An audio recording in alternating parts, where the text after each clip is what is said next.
Right. So, Hi, Tarun. yes, Tarun. Amit, how are you? Nice to see Good, you. good. Good to see you. Safe and healthy. Yes, as safe and healthy as one can be. Hello, Rohit. How are you? Hi, Torrin. How are you? All well, thanks. Sam, nice to see you. Morning. How are you doing? Amit, how are things in New York? Things in New York are getting pretty much back to normal. You know, restaurants have opened up. 50% vaccinations have been done. Right. If you're vaccinated, you don't have to wear a mask outdoors now. Oh, wow. Yeah. Okay. So, Yeah, Right. in fact, my daughter's visiting New York for 2-3 days, and she was showing me some videos from Central Park, and I was like majorly jealous. I said, wow.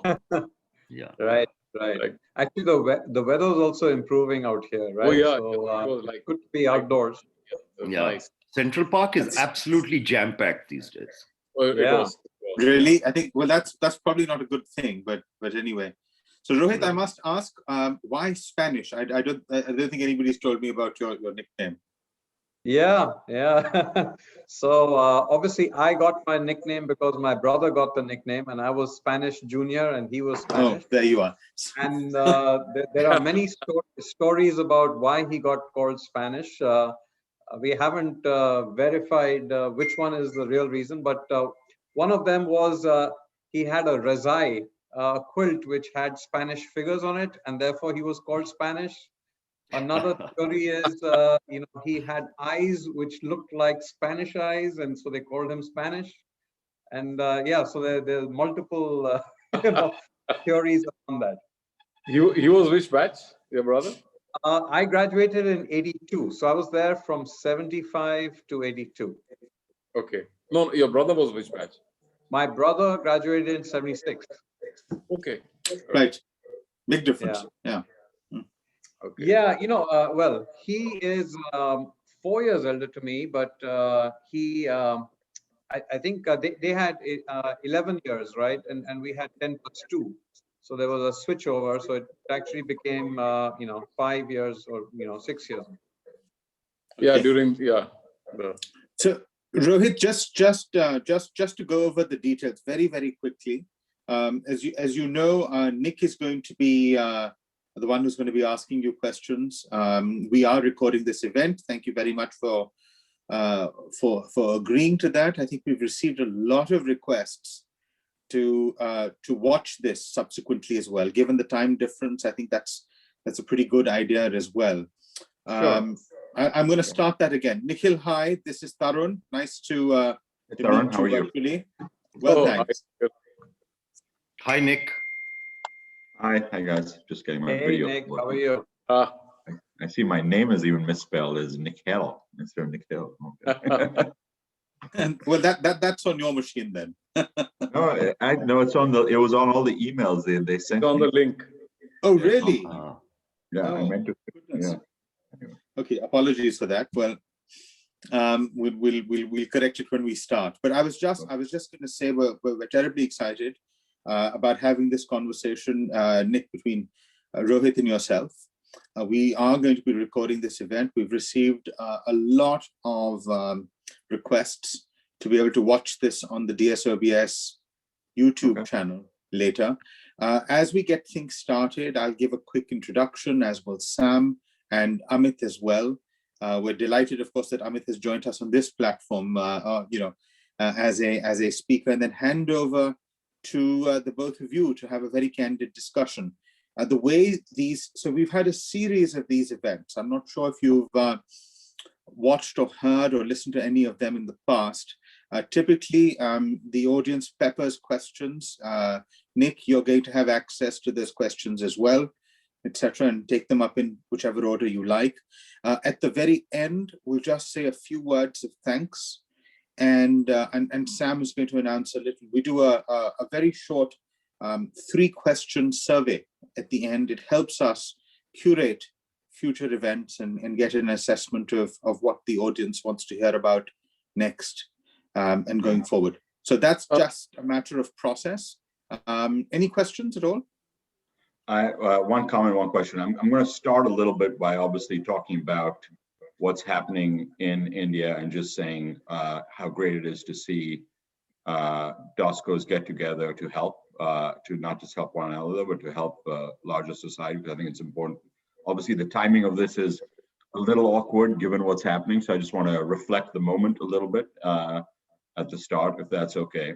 And just talk about what a little bit like leaders, Rohit, others are doing, and how we should all pitch in, because look, there's not a hour or day that goes by that we aren't hearing about some tragic news. Literally, I was a little late because my mother called me, one of her closest friends growing up, just, you know, so we've all had many of these, so I just want to reflect that a little bit. Yeah, and then my other question really was, if I miss an important question, if somebody could just flag me or WhatsApp me in case I don't see it. If there are lots of questions, if I miss an important one, just flag it to me somehow. Certainly. So we have a way of being able to highlight that. Nick and Rohit, just after the introductions, we're going to mute ourselves so that only the both of you are visible. So that it's a conversation just between the two of you. All right. And so we're around. We haven't disappeared, but we'll be blank and on mute. Yeah, understood. Yeah, I've done a few of these. Unfortunately, too many of late. Yes. And you know, it's amusing because I was having this conversation earlier today that it's now reached a stage, you know, where there were a lot of Zoom events happening because you wanted to catch up with people, and now nobody has a Zoom event just to catch up. It's always always work oriented. Shubho, welcome. Nice to see you. Hello. Thanks. Good seeing you. Hey, hi, Shubho. Hi, Tarun. Hi, guys. Hi, Rohit. Hello. Hi, Nick. How are you? Well, thank you so much. Looking forward. Sorry, I'm a little late. Are we all set? We have everything in order. We're set. We've got 3 minutes to go. We've got 3 minutes to go. So typically, you know, these reminders go off on everybody's calendar at the time. So we're going to wait for 60 seconds and we'll start a minute late. I hope that's fine with the both of you. Yeah. Makes sense. Rohit, how are you? It's such a small world. I just discovered my next door neighbor here in Connecticut is Vishal Chibba, who worked with you for many years. Yeah. Vishal was our CFO, and he's a dear friend. He and Dimple, you know, are great friends. So we literally share a common wall between our houses. So I just discovered this. I'm yet to meet him. Oh wow. Okay. I haven't been to his place, so I don't know, but that's great to know. Yeah. Small world. If you're ever here, yes, we'd love to get together. I think Amit's come over. Amit's been over, and beautiful place. Yeah. Vishal is a Dehradun boy. Very close to Samir Dhingra. Yes. Small world. It's amazing how we find each other. Hi. So if I remember correctly, Rohit, when he met you for the interview, he said you are called Spanish. Right. So that's courtesy me. Ashu, very quickly, Nikhil's name has been misspelled. Do you think you can change it while just before we start? Let me try. I just, you know, I mentioned that it might be from his computer. Clearly, of course, it wouldn't be. Why would he misspell his own name? I'll try. Very silly of me, because I noticed my name, it's not my name. It says something else, as with Sam as well. So this is obviously some sort of setting from the secretariat. Yeah. So just see if you can correct that, please. Yeah. Samir, are you in Dehradun right now? I'm in Dehradun right now, So it kind of rained today, got a little chilly, so it was nice. Yeah. How was your workout? All good? You won't collapse or so? I told him I'm doing a workout, so if I collapse midway through, it's not from boredom, it's because I'm tired. I'm drinking very expensive dab pani. That's what they say. During these times, coconut water is the best. Yeah. So your office now is New York now. New York. Yeah. I'm actually across the street from Rohit's office. Which is very surprising. Okay. These guys are neighbors on Park Avenue, right? On Park, yeah. We're actually looking. We're looking at real estate, which is a good time to look. Right now, we're thinking of we have an option to leave our lease, which is a good time to be looking, and because all the landlords who were blowing me off a year ago are now all want my business. So we can give you part of ours, Nick. exactly. I know there are a lot of people who do that, but yeah. We actually need more space instead of less. Shubho, do mention me to Chibar. His father used to work for me. I will. I'm yet to meet him, but I absolutely will. But yeah. Brilliant gentleman. You know, his father worked in the Lambretta factory in Italy when he was young, and he bought a Lambretta and he drove from Italy or wherever the factory was to Dehradun on the scooter. Really? In the 60s, in the swinging 60s. And I think he still owns that Lambretta is still in his house. Gentlemen, I think we're 2 minutes past the hour, so if you don't mind, we're going to start. There are a lot of people who've joined just now. The sequence of events is me, Sam, Amit, you, Shubho, and then Shubho, if you can hand it over to Nikhil to start off with the introduction and the rest of the session. And then if I can request all of you to put yourself on mute and switch your video off so the focus can be on Rohit and Nikhil. All right. Gentlemen, thank you very much for dialing into this session. Welcome again. My name is Tarun Soni, and I'm delighted to welcome you to this session of DOSCOTalks. As you know, we've had a bunch of very interesting conversations over the last 4 or 5 months, almost 6 months, covering a variety of different areas: arts, philanthropy, medicine. We've covered COVID, the injection. We've covered entrepreneurship and a whole host of different areas. And we're delighted that we can cover entrepreneurship again today and investing and being and what it takes to be successful. And let me welcome Rohit Kapoor. Rohit, thank you very much, Spanish, for taking out the time to be with us today. I'm personally excited to hear about your journey in entrepreneurship, in technology, etc. I think there's a lot that we can certainly learn from your experience and perhaps even reflecting upon your experiences at Dune and how they've helped you achieving what you've achieved today. Thank you again for joining us. And Nick, a delight to have you with us. Thank you for taking the time to moderate this session. We're excited to have you here with us, taking up the time. Nick, as all of you know, has also had an extremely exciting career earlier with CNBC and now as the CEO of Americas for the Brunswick Group and a US senior partner for the same firm. So thank you very much for joining us. At the end of this conversation, we will have a very short survey, and we hope you'll remain with us and fill out that survey. It helps us in terms of curating the next few events. I would also like to add that this session is being recorded, so it will be available on the DSOBS YouTube channel. And lastly, please do pepper in your questions. Put it in either as a comment or on the Q&A section of this tab. Nikhil will be going through it and he'll be asking Rohit those questions as this conversation progresses. Over to you, Sam. Thank you, Tarun. Thank you, Rohit, for taking the time out. Thank you, Nikhil. And thank you, Amit and Shubha, I must say, for organizing all this. You guys are just great, yeah. Nick, of course, is my batchmate. And I think both of us joined school when Rohit was in SC Form in 81. So, well, I think that's the platform DSOBS gives, you know. Finally, Nick, you get to pepper him. The junior gets to get at the senior. Well, thank you, guys. Thank you, everyone. Over to you, Amit. Hi, guys. Hi, everyone. Firstly, I think we all are praying for everybody in India and hope things get better soon. I would love to welcome Rohit and Nick for this DOSCOTalks. I don't want to repeat myself. Thank you for joining us and all the best. Over to you, Shubho.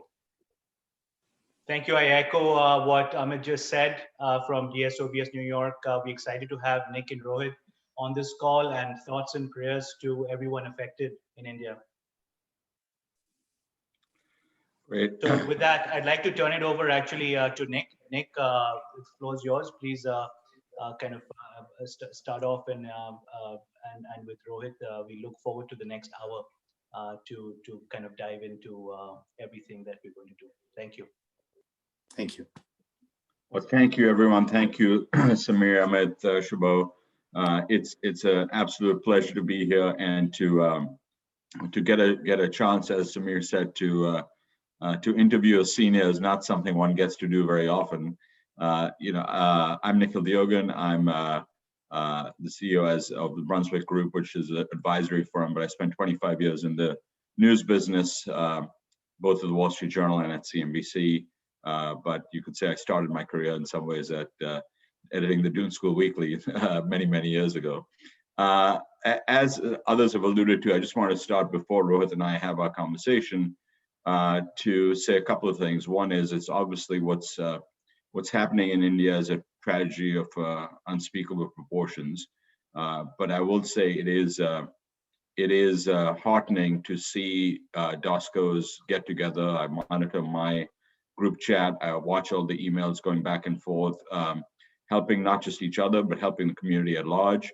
To me, it's one of the great things about that we all learn to do, which is we are whatever we can do, even if it's small, whether it's helping physically, whether it's writing a check.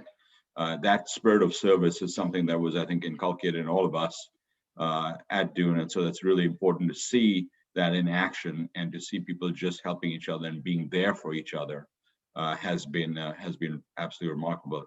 Probably no better exemplar of that than our guest Rohit, because Rohit himself has, through his work at whether it's through American India Foundation or through his own personal contributions, has been a shining example of what DOSCOs can achieve. I think when we're young and kids, we grow up, we never know exactly what journey our lives will take, and I think for what makes it interesting is. You never know what doors are going to open, and you never know what doors you end up walking through. And so I hope to get a chance to ask Rohit some of those questions, and also to keep in mind that there are a lot of our close friends and family who are suffering at this time, and whatever we can do to help, we should help. Second, obviously, feel free to pepper Rohit with questions. I will monitor the Q&A chat. And we'll take it from then. And I think Rohit has said no holds barred, so we can ask him anything. So thanks, Nick. Thanks for setting me up so nicely. But if I could just say a couple of things sure. Before you get started on me. First of all, I just want to thank all of you for inviting me over for this. I really feel privileged, to be here. So Tarun, Samir, Amit, Shubho, Nick, and others, thank you for inviting me. By the way, when I was invited, I wasn't sure that you really wanted me to come in and be here and talk to you about this, but it's a great feeling, so I'm delighted to be here. I want to talk about two things very quickly, and then I'll pass it back to Nick. One, you graduate out of school, and then you kind of go on your own different ways. And you kind of lose touch with people, you bump into people off and on, the connectivity builds up. But I've got to say, the feeling that I have at this very moment on this Zoom call, and just knowing that everybody is here together, it's really a great feeling. And I think we all are really, really fortunate to have spent our founding years all together in the same place. And there's this connectivity and this bond that kind of immediately gets established. I'd never spoken to Tarun and to Samir before, and we were just chatting before this conversation, and that connectivity was just so strong. In 2 minutes, we were all together. So it's really, really great to be connected with everybody out here. And two, I think what's going on in India, I think that's certainly a very, very challenging and a difficult situation. And I'm really proud of how everybody is kind of dealing with this. And we will get through it. And I think, if there's anything which we all can do collectively, be happy to step forward and to do that. So thank you all for listening to me and for being here. Nick, let me pass it back to you. And don't, take your liberties too far, I would say. I know, I have to remember the senior junior split, right? So, Rohit, I'm going to start with a very, very simple question. Why Spanish Kapoor? Why was your nickname Spanish? Yeah, and this is the problem with dual school, that you get the legacy handed over to you and you have no choice. So my brother was at Doon as well, and he got called Spanish, and therefore I had no choice in terms of the nickname. Of course, you never have a choice in terms of the nickname, but I was Spanish Junior because my brother was called Spanish. The reason he was called Spanish is still a mystery, but there are 2 or 3 different stories that go around. One is that he came in with a razai and a quilt which had Spanish figures on it. Go figure, Spanish figures on the razai, and he gets called Spanish. The other theory is he had these eyes which were kind of slim and wide, which were construed to be Spanish eyes. And so he was called Spanish because of that. And I'm dead certain he never spoke any Spanish in school, so it couldn't be because of that. So it's one of these 2 theories that probably was the reason. Well, that's pretty funny because my nickname briefly was Zulu. And the reason for it was that I sang a song at the first night thing where all the newcomers do, which sounded African to some of the other seniors, so they nicknamed me Zulu. But fortunately, there was already a Zulu, and when his brother, who was in my batch, I don't know if Manish is on, he was, you couldn't have 2 Zulus, so you had Big Zulu and Little Zulu, so two right. Zulu. So fortunately, it's still, some of the batchmates still call me Zulu, but there's already another Zulu, so I was spared that. But I'm glad to see that just like yours was didn't have much scientific approach to it, neither did mine. So, well, we have a Zulu in our batch for sure, and yeah. He's So still your Zulu's brother was in my batch, so that's how it all. All right. So Nick, the question is, will you sing that song for us again, and then we can determine whether you should be called Zulu or not. I remember the first words were EOI, EOIA. That's all I remember. I don't remember anything else. So look, it's I think for a lot of people, including alums, old boys, current students, young old boys, I think they're fascinated by your career, partly because it hasn't been, I think a lot of people go into banking and Wall Street, and but your background was, you did engineering, you did Wall Street, and then you founded a company, and it's a multi-billion-dollar company now. So it's an amazing success story. Reprise for us a little bit how that journey started. How did you end up from Doon? I know you went to school in India, but how did you end up in the US, or what made you come over here? Yeah, so let me just share a little bit about my journey. And look, I don't think much of this was planned. It just happened as we kind of went along the way. But let me share, how I think it played out. So at school, I was always looking at how can I build a career for myself, and how can I, get a job that will be kind of provide me with the right kind of financial support, and what's the right pathway for doing that. Everybody kind of thinks that. The pathway for me, which my parents had kind of inculcated me, was you've got to get into IIT. If you get an engineering degree, that's it, and then life is made, and it's all over from there, and you can take it easy. So I worked really, really hard to kind of get through that joint entrance exam of IIT, which is very challenging, very difficult, but it's nothing that is insurmountable. So I did that, and I got into IIT. When I got into IIT, it was, I remember still, I went for the very first class, and it was a math class. And in school, I was considered to be at the top end of the class, and I used to be a math, I was good and proficient at math. And when I went into this class in IIT, I could not understand a word of what the professor was saying. And there were 2 of us who were backbenchers sitting at the back. We just couldn't understand. So we quietly slipped away, and we went and watched a movie that afternoon.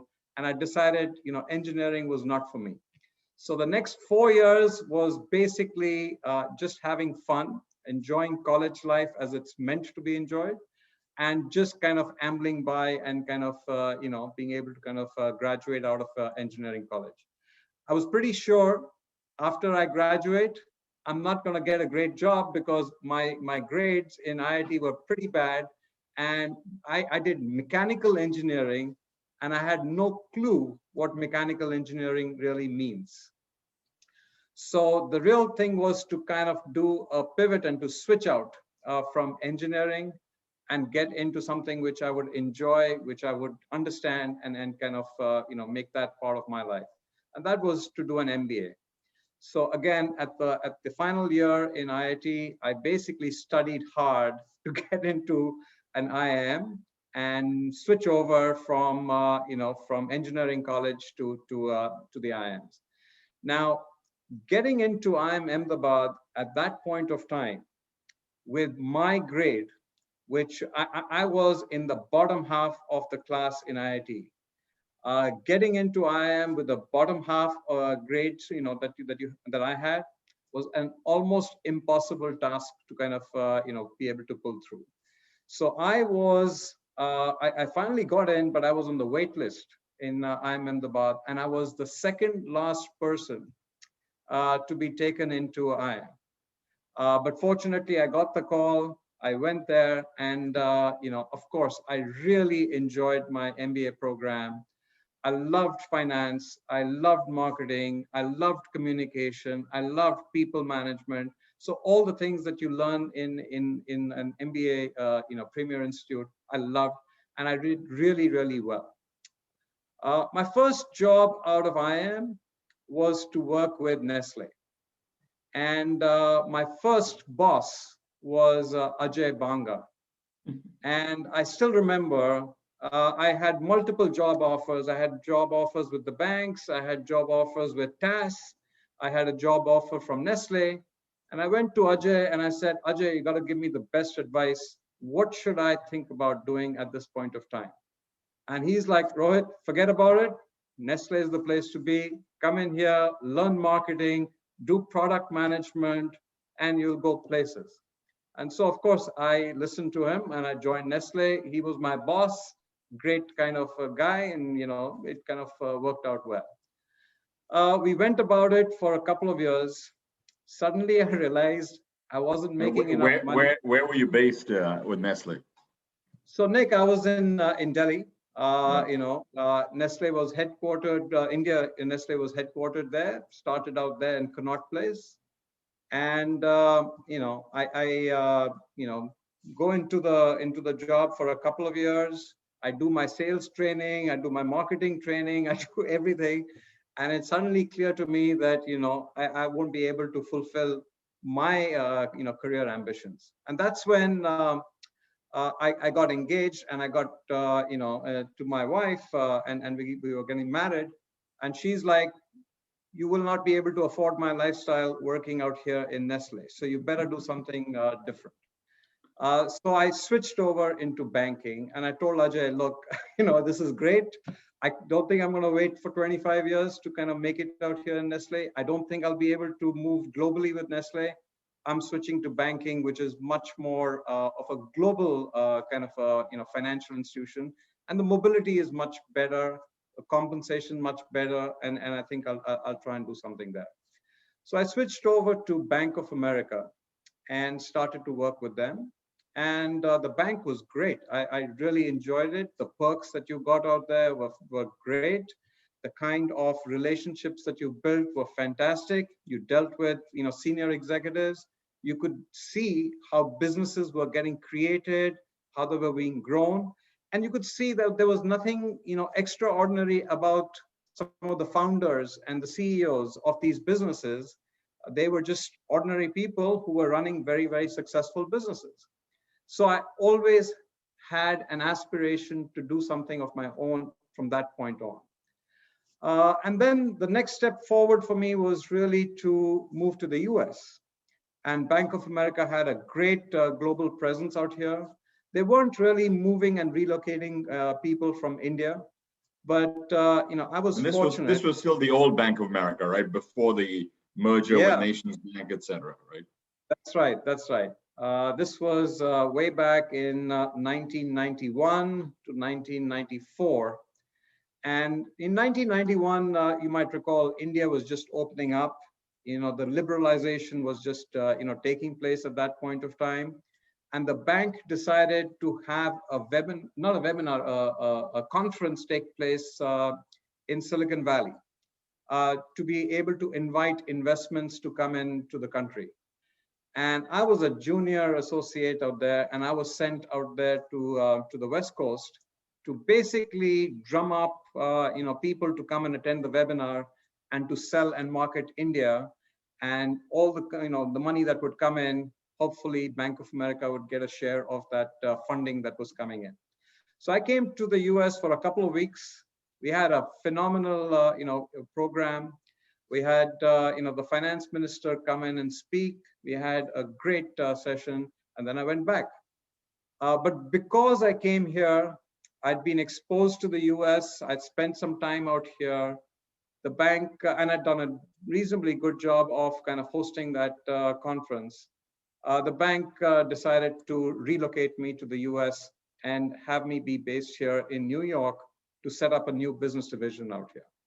So I came here in 1994 with the bank, with the old Bank of America, started to build up this new division, which was all focused in on the non-resident Indians, helping the channel the money flow back to India and kind of build up a brand for the bank out here. All of that went really well till Nick, you kind of hit it on the head, till that merger took place with Nations Bank. So the merger with Nations Bank, I think, took place in 1998 or 97, 98, whatever. That's right. I covered that story because I used to cover the old Nations Bank as a reporter. Yeah, so you would have known Hugh McCall, and you would have known, very well. Yeah, so kind of the Army general kind of taking over the bank. The grenade on the desk. Yes. So that was a defining moment for me, because what happened is my business unit was performing really, really well. It was growing at 40, 50%. We were making huge profits. Everything was going well. I thought, my career was kind of on an upward trajectory. Suddenly we have this combination of Nations Bank and Bank of America, two big financial institutions come together. And one of the first things that they decide to do is shut down the New York office. So suddenly I find that I am out of a job. I was called in and I was told, you are shutting down New York, and here's your severance, and that's the end of it. And at that point of time, Nick, I had just bought a house and taken a mortgage. I had just got my green card maybe a couple of months back.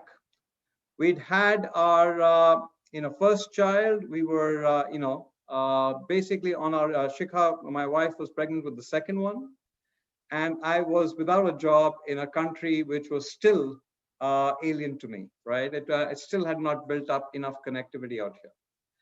And that basically got me thinking, and what I said to myself is, I never, ever want to be in a situation where I cannot control my own destiny. And therefore, I really said, I will set up something of my own, and I'll build something of my own. And that was very, very important to me, that I could control what would happen to my professional life. So, of course, I got a couple of job offers immediately thereafter. So I got job offers from multiple banks. I joined Deutsche Bank for a short period of time, but that's when we co-founded and set up EXL. And so that was in 1999. And that's why, sometimes when things happen which are not so good, it's not so bad, because it can be a launching pad for doing something else. And for me, that was the launching pad. And what was the original vision of EXL? I mean, a lot of people would have thought if you've been a banker your whole career at that point, you would do something more in financial services, but you chose something different. What was the moment that you thought there was a need in the marketplace that EXL could solve? Yeah, so we founded EXL in 1999, and you'll remember 1999 was the height of the dot-com days. At that point of time, the internet was just coming alive onto the scene. A lot of the .com companies were kind of getting created. If you just put in .com behind your website and your name, you were golden. We tried to understand what is this internet business, and we could not figure it out. So what we decided to do is the next best thing. So the next best thing was we were going to be a services company for the internet boom that was taking place. And our concept was very simple. We were going to process emails for all these .com startup companies that were getting created, a Yahoo or an Amazon or 1-800-Flowers or whatever. And the cost of processing an email in the US was $3 an email. We figured we could do it for $1 in India, and we'd offer it to the customer for $2 an email. The customer would save a lot of money, we'd make a lot of profit, and we should be sitting on the beach very quickly thereafter. And, so and to people who are a little younger, who may not understand, in those days it cost money to process an email. Why would it cost money to process an email? Well, it was manually processed, right? It was not an auto-generated response. So you got an email into your inbox, somebody had to read it, figure out the context, reply back, whether it was a refund for a purchase for a book that you bought on Amazon, or it was some question that somebody was asking. All the customer service was on email, and you had to manually kind of respond to this thing. And then in 2000, the .com bust took place, right? So everything evaporated, and we suddenly found that the cost of processing an email dropped from $2 an email to a few cents per email. And the reason it dropped is because of automation. It dropped because anybody having a laptop anywhere in the world could process an email. Didn't really require a big institution to kind of do that. And we had to run away from that commoditized service that we were offering and move into something which is much more domain centric, much more complex, and much more value driven. So we kind of switched away from email processing into transaction processing. And so we got into back office transaction processing, we got into data analytics, we got into technology based servicing. So a big shift away from where we were at that point of time. And tell me a little bit about what the business looks like today, and who you see as, both the opportunity there, but what are some of those challenges? Because look, there are a lot of people who believe we're in that strange part of the market now as well, where there are a lot of analogies being made to 99. You and I have lived through a few of these crises. And I think we all thought that last year you'd see a great flushing out when COVID hit, but that didn't really happen. And you're seeing SPACs launch, you're seeing all kinds of things happen. Tell us a little bit about where EXL fits in now, and what's both the challenge and the opportunity there. Sure. So today, EXL is a very different company to what it was originally intended to be. Today, we are about $1 billion in revenue, about $3 billion in market cap. We've got about 32,000 employees globally situated, 11 different countries where we run our business out of. The business complexion today is largely focused on how can we help our clients leverage and create value out of data. So the company is entirely pivoted towards helping its customers make meaningful sense out of data. And we do it in two fundamental ways. One is, how do you take better business decisions using data? And that's all about data analytics. It's about data management, predictive modeling, insight generation, and being able to take the best decisions using data. And that's about 40% of our business. The second way in which we help clients leverage data is, how can we take the intelligence from their data about their customers, or combine their internal data with external data and use that intelligence to make their core operating processes a lot more customer focused, a lot more efficient, and increase the speed to market. So we embed a lot of digitization, a lot of automation, a lot of analytics into core operating processes, and we'll run these processes for our clients to create value for them. So the model is now entirely focused in on looking at it from a data lens. We focus in on a few industry verticals where we've got real sharp expertise. So insurance, healthcare, banking, and financial services is about 80% of our business, and that's our core area of focus.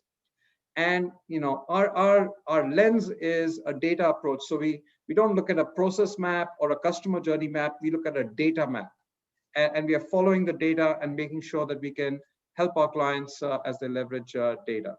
The opportunity, and Nick, you spoke about what's happening right now and with COVID and with SPACs and how things are kind of evolving. Frankly, last year in March, when COVID struck, we were terrified because 100% of the work that we do has to be done physically from our service delivery locations, and our clients mandate it. So there is no choice about it. You have to perform the work from a secure facility, from an information security standpoint, physical security standpoint, and bring people together. And we've got thousands and thousands of employees that we have to train, develop, and we have a proprietary methodology that we use to be able to do the work. So we thought that's going to be a huge disadvantage for us because we just will not be able to have everybody come to work in a physical location. We switched to working from home pretty much overnight, and that was a struggle because we have these massive desktops in the office. We have dual monitors. We have, a lot of technology infrastructure, but we don't have laptops. We don't have things which are portable and which can easily be a plug and play. So we had to switch everything over and, allow our employees and enable them to work from home. And we were able to do that in a very, very short period of time. I think between 2 to 4 weeks, we had everybody, literally switched over so that they could work from home. And then the question was, will they be productive? Will they be innovative? Will they be able to deal with this? Will we be able to sign a new client? Will we be able to ramp up? Will we be able to hire virtually? And we were shocked. Productivity was higher. The quality of work was higher. We were signing new clients virtually. We were ramping up virtually.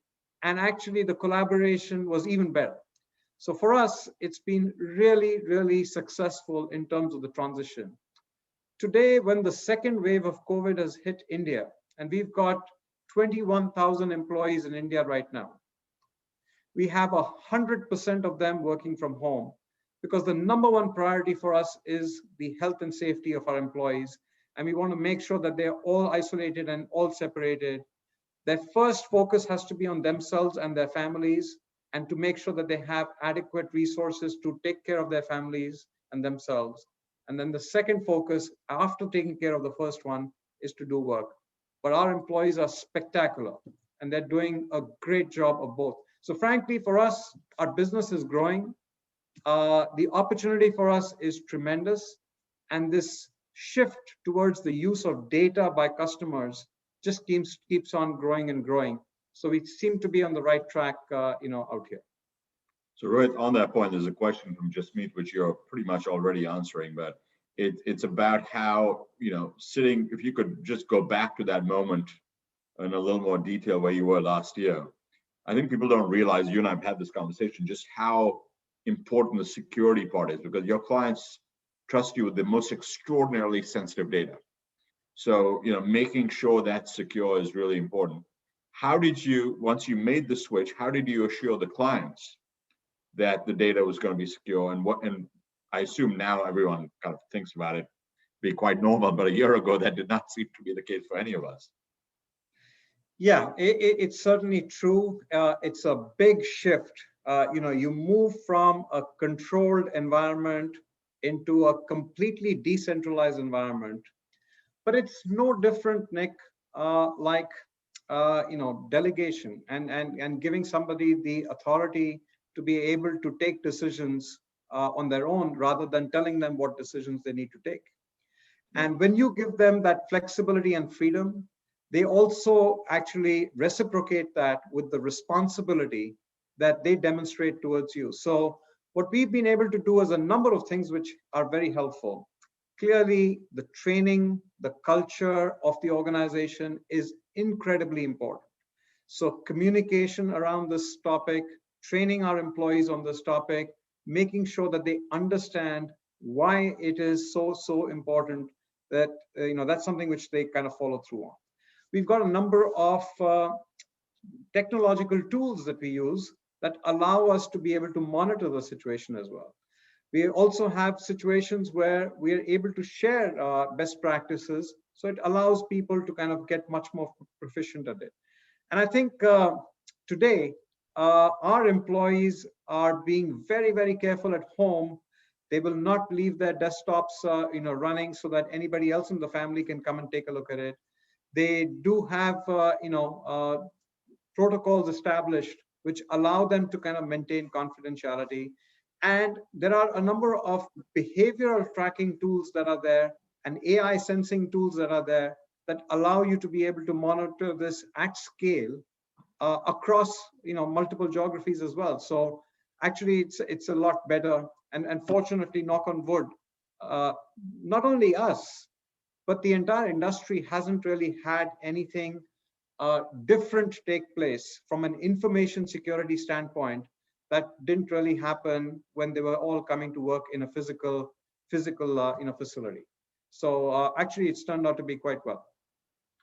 Rohit, just to go backwards a little bit because I want to talk a little bit about your time at Dune as well. It's great to hear what you said in terms of you think one way. I think a lot of people, especially younger colleagues I speak to, they think the path they choose is the path they're going to follow their whole life, right? But your story is a great example of Nestle, Bank of America, move to the U.S., start a business. It's quite different. When you reflect back on your time at Dune, what were some of the things that now things made it look logical, but I'm sure at the time they didn't, right? What were some of the things which you thought, either an experience you had or something you think back on where you think, wow, I'm so glad I did that, because if I didn't do that, I won't be where I am today. That could be a relationship, it could be a friendship, it could be anything. Yeah, Nick, it's actually great to reflect back and kind of think about at least the part that you remember as to what you did in school, because there's so much that I just don't remember what we did in school. But, just reflecting back, I would say I actually tried everything. I tried every single form of sport, whether it was cricket or hockey or football or table tennis or whatever. And it was just that I wasn't good in many of these things. I tried everything on art and debate and music and things. I enjoyed them all, but I wasn't really good at it. So I tried drama, I tried theater, and I think when I reflect back, just the fact that you had so many choices and you could actually try out each one of them and experiment with them and see what happens and see where you're good, where you're not good, and you can see who else is better. That was great. But there was one thing which I think I finally found, which was when I was in 10th grade, right? I started to play squash, and at that point of time, we had the best squash players, not only in the school, but in the country. So in our batch, Paramjeet Singh Man was, the squash champion, and he was at a level which was kind of unheard of in school and outside school. And I still remember RP Singh kind of, teaching him and kind of training him, and he was just at a totally different level. But I started to play it, and I really enjoyed it. And I just kept going and going at it every single day. And at the end, I think I was number 3 in the ladder. I think it was Paramjeet Singh Man at number 1. Cookie, which is Rajiv Malhotra, was number 2. And I was a distant 3. I mean, Rajiv and Paramjeet were in a different level, and I was, at a much lower level. But I kept going at it. So when I graduated from school and went into IIT, I was a superhero as far as squash was concerned, because I immediately became, IIT's squash captain. And then somehow, I think Paramjeet decided not to play or something. And I took part in this All India National Junior Squash Champion. And I suddenly found that I was in the finals, and I was competing against somebody else, who was a great squash player. But somehow that day, my serves went exactly in the right spot, and I won the damn tournament, and I became the junior champ. And that was like, okay, you can do it. So for me, going through that experience of just being doggedly pursuing, and pursuing squash and really becoming good, so that you became the #1 in the country at that point of time, I think basically left me with the feeling that you can do anything.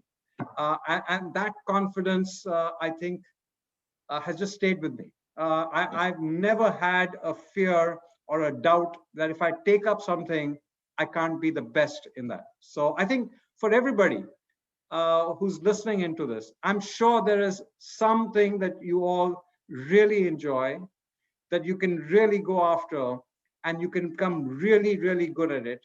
And the minute you become very, very good at it, the confidence that it gives you, you can apply it across the board. So Nick, let me kind of turn this back to you.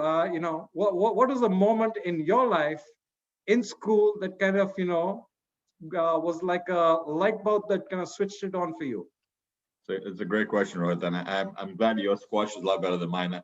I took up squash late in life, and these, if you can see, these two front teeth were broken by my playing squash. So once I broke that, I got another. I decided squash isn't for me, and I better stick to tennis and golf. But yeah, no, look, I think for me it was something similar in the sense that I wasn't very good at sports. I wasn't a great student. And there were a couple of teachers who really said, you like to write, you like to do this stuff. And I still remember Mr. Dhar pulling me aside and said, and in those days, Vikram Seth had just had his first big book out. He said, look at what that guy's done. And I was like, well, that's, that seems so unimaginable to me. And I still remember, look, my favorite author to this day is Amitav Ghosh. And I remember having the pleasure of interviewing Amitav Ghosh in a situation like this, not obviously over Zoom, after his first book came out. And since then, I've read every single one of his books. But for me, it was a similar situation where I wasn't good at any of those things. And people, I don't know how it is now, but you tended to lionize and hero worship the people who were really, really good at sports, or who are really, really great students, right? I mean, because they were like, oh, wow, they're so brainy, they're so smart, you're going to go with them. And I ended up starting to do some more debating, acting, and writing. And just really from the pushes of a couple of key teachers who really pushed me, key masters who said, look, keep focused on this, keep focused on this. And now it seems commonsensical given the career I chose, but I didn't think when I left Doon School that I would become a journalist at all. Though the Doon School Weekly became my kind of lifeblood in that last 2 years. And this was 85, 86, 87 was the golden jubilee of the school.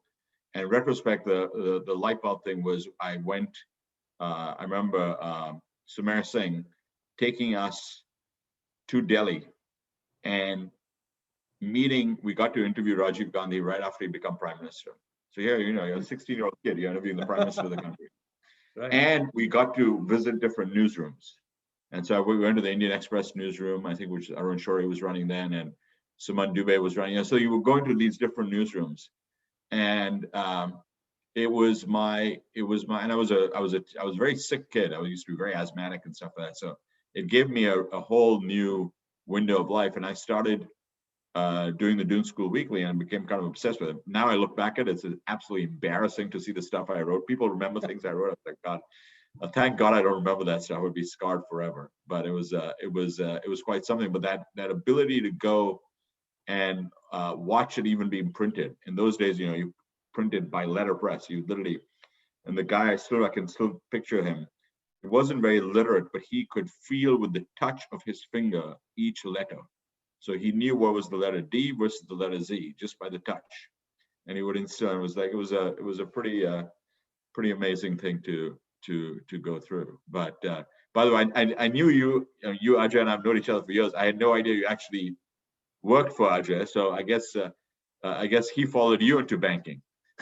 Well, that's my little story. That when I left, I said I'm going to Bank of America and see you and bye bye. And he like, you're a fool and an idiot. And I said, okay, we'll figure it out. And then soon thereafter, he follows me into banking into Citi. And so, of course, I caught up with him and I said, I told you so. So that was fun. We have a couple of questions coming in, which I want to make sure we get to. One is, which was coming from Shubha himself, is that can you talk a little bit about business process as a service and why it is, what is the future of the industry? I don't know if you can see that in the chat there. Yeah, sure. So look, I think with COVID having, hit us last year, this shift towards digital transformation and the shift to the cloud, that's just accelerated. And cloud and AI has become everything. And I think we're going to see a lot of shift takes place to the cloud. So most clients will shift, their platforms and their services on the cloud. And then the question becomes, if you're shifting everything onto the cloud so that it can be accessed from anywhere and processed from anywhere, why would you not move towards business process as a service and just be able to buy services in a complete, comprehensive way, as opposed to owning the technology, having somebody else provide the service to you, or owning the, the data lake and have somebody else run the analytics for you. I think this shift is very, very meaningful, and this is just kind of tipped, the bucket over. So we're going to see a big move towards as a service kind of phenomenon. So whether that is getting data as a service, analytics as a service, business process as a service, all of these things will literally get provided from the cloud. And I think the future is going to be a pretty flexible architecture that allows for these kinds of capabilities to be brought in. And it's also going to be a fluid architecture, so that there's not going to be those constraints that kind of you build systems and you're locked in for the next several years into whatever investments you're making. It's actually going to allow you to be able to shift and move around as you go forward. So I think this is going to be a fascinating journey going forward. That's great. There's another question from Deepak Khanna coming in, which goes to a little bit what I was talking about, but I'd love to get your view on this too, which is, do you think the ability of masters to identify winning traits and push them to focus was also key to other of your schoolmates, other people you've known who've gone through Dune? I could just answer for myself. I definitely felt that was probably the secret sauce, was you spent so much time with the masters that they got to know you probably better than you knew yourself. And at that time you tend to doubt, and that they certainly recognized in me certain skills. But when I think back of other students as well who did really well, I'm sure they all had their own stories, but I'm sure you had something similar as well. I think the role that masters in Dune School played was really, really a strong foundational support, right?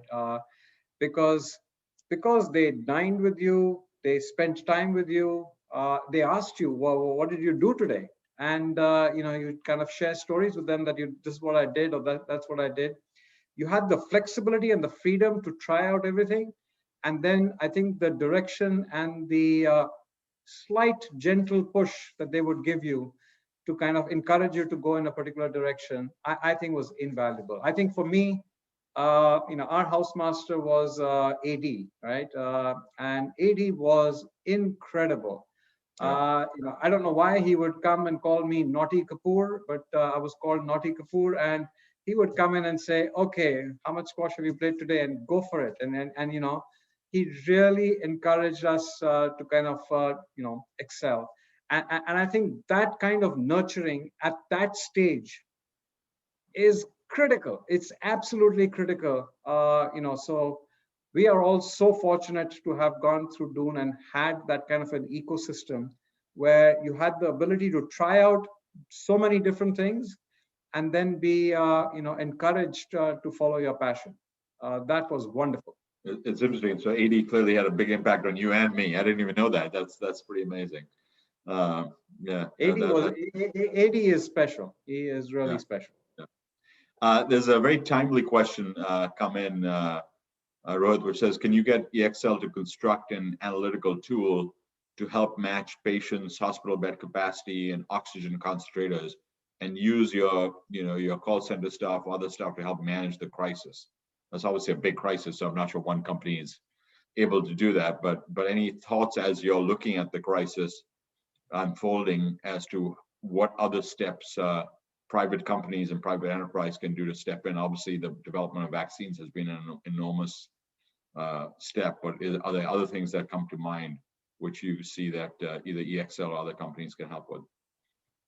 So the answer to that question is obviously a thumping yes. But the question is, how do you really do it, and how do you put it into place so that it practically has a benefit for people around you? I can tell you in India, because there's so much of misinformation and because there's so much of lack of information, we put together a help desk within EXL for all of our 21,000 employees so that they can call in and we will direct them to where is oxygen available, where is a concentrator available, where is plasma available, where is a medicine available, and where's a hospital bed available. And we monitor this situation on real time. We're getting in these data feeds and we are updating them, and we can, you know, provide this information to our employees. Clearly, many other organizations, including Google and others, are doing similar sorts of things. But this is all being done in small private company, you know, I guess, ecosystems, right? The country as such needs to pull all this together and actually do it in a coordinated way. And therefore, this public-private partnership, I think, is really, really important to take advantage of that. And if there was a conduit to have connectivity with the government and to be able to enable that, that would be really, really wonderful. In the US, we are actually doing this kind of stuff with many of the vaccine providers. So many of the pharmaceutical companies are our clients, and we tell them that we're going to help them with data and help them the rollout of the vaccine so that it can reach the right people at the right time. There's a lot that can be done here, and I think companies will really want to kind of you know, step forward and do that. But that public-private partnership really needs to be you know, at the forefront of this. Rohit, I'm sure you're thinking about this a lot, but as in the US, we're obviously a tale of two different countries where US, the cases are going down, you see more vaccination. India is very different. You have employees in different countries, but also how are you thinking in terms of, I mean, this is the question I get the most and I have to grapple with the most myself, is how are you thinking about, you know, what the future looks like in terms of, you know, we've seen an unbelievable collaboration, but is that, you know, at some point, do you need more people together? What does that return to work look like? How are you evaluating that for your own company? Yeah, so look, I think what's become pretty clear is you can work very effectively from the office. You can work very effectively from home, but there has to be some intersection between the two once things start to normalize and things start to kind of get back on track. So the hybrid, you know, operating model is probably the pathway that we will likely take as a company. And it's probably going to be a hub and spoke kind of a business model for us, which means that we will have a hub as a center in a particular geography. The spoke will be people working from home, and then we'll bring people together for certain days and certain activities, because we really can't take the culture forward. We really can't take some of the ideation forward without getting together, you know, physically and being together. So I think it's going to be important to have a mix of the two going forward. And some of the benefits, the benefits of working from home and cutting down on your commute time, that is huge in a country like India. I mean, many of our employees spend an hour and a half to 2 hours commuting each way. I mean, if you can give back 2, 3 or 4 hours a day to an employee, that is huge. So, being able to kind of support them in that, but at the same time, to be able to help them grow, help them learn, help them collaborate, help them understand the true culture of the organization, I think we'll need to bring them together as well. So this hybrid business model is a pathway that we are looking at very seriously. And, but I do think things need to kind of stabilize in India before we can do that. So I know we're running out of time at the top of the hour. So just a couple of more questions. One is, look, I advise CEOs for a living. You're a CEO. It can be quite a lonely thing, right? In some ways, do you have a your own personal group of folks who you turn to? Like, who do you turn to for advice? Who are the kinds of people, whether it's friends, whether it's family?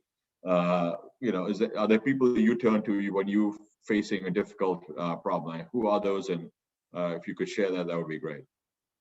Sure, Nick. So, look, I've been fortunate that we've had private equity investors in the company. And so many of the partners in those private equity firms who are no longer with EXL are still my friends, and I'll reach out to them to understand what are the different business models that they're investing in and how should they think about a problem that I might be faced with. I was also on the board of CA Technologies, and ultimately I became the lead director out there.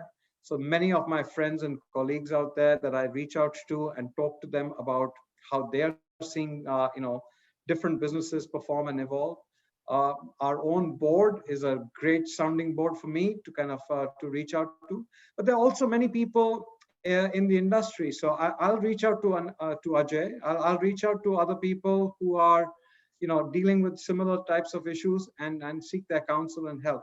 I think the important thing is to have the connectivity and the network so that you can reach out and you can, have a conversation about this while maintaining confidentiality. Many of the decisions, in a public company setting, you have to be very careful about the confidentiality of that. So, but it's the ecosystem. No, and look, people don't realize this, but your work on CA was really remarkable. And watching that company and Mike Gregoire, who you and I know was CEO, just such a lovely guy himself. But that turnaround and what you guys did over there was really remarkable. I mean, I know we focus a lot on EXL, but being a lead director of a significant enterprise like that is a major accomplishment. That was a fun journey. We went through a lot out there, and we got a fantastic CEO in Mike Gregoire, and he did a fantastic job there. So all credit. Yeah, I was just texting him a few days ago, so we're overdue a catch up with him as well. Look, I know we're getting to 11:59, and the one thing I learned from producing years of television shows is you like to end on time. But Rohit, anything else you'd like to say? Anything else I've forgotten to ask? No, Nick, thank you so much for doing this. I really enjoyed it. I didn't even realize how quickly time passed by. I hope, I was helpful. If there's anything else I can do, I'd be happy to share more information. And if anybody would like to reach out, please do so. Yeah, so I turn it over to Theranos. You guys have organized a terrific job. It's been, I could talk to Rohit for another 2-3 hours because I'm thinking of all the other things we have in common, and we'll have to swap some Ajay stories from how he and I first met too, which was pretty funny. We'll do that at our next golf game, Nick. Exactly. We'll do that then. Right. Anything else to add, Taran? Yes. Well, let me firstly thank Rohit, you and you, Nikhil, for taking out the time. It's been a wonderful session. Nick, you're absolutely right. There's so much more that we could talk about. It's always exciting, and perhaps leave something for next session, the next round. But for now, let me just say, Rohit, I particularly enjoyed the fact that you related your experiences to masters at school. It's very encouraging for the younger members of our audience who've had similar experiences, and hopefully we'll have the opportunity and luck through hard work to follow your trajectory, or yours, Nick, for that matter. Words of encouragement, words of enlightenment. As far as the connectivity that you're talking about with respect to healthcare and advice for your employees, etc., I think there's a lot of work to be done. We at the DSOBS are trying to do some work.